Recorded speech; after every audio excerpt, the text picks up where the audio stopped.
Hey guys, welcome to my YouTube channel. This is my first video on Excel VBA learning series. Over the course of this series, you would learn how to write VBA codes starting from very basic to complex ones. Now, before we start writing VBA codes, we need to make sure our developer tab is visible. So let's start the learning by seeing how to make your developer tab visible in your Excel ribbon. So as you can see, I have my Excel open, but I don't see a developer tab here.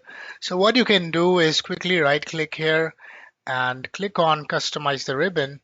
This would open up Excel options, and there are a lot of options to customize the ribbon also, as you can see, but we need to add developer on the main tab. So we would come on the right hand side, and as you can see here, the developer tab is unchecked, and that is the reason it's not visible.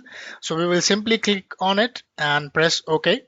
This should make a developer tab available in your Excel ribbon. And you can see there are a lot of different options available here.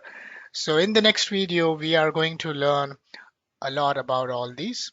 So please subscribe to my channel to keep getting updates on this learning series. Thank you very much.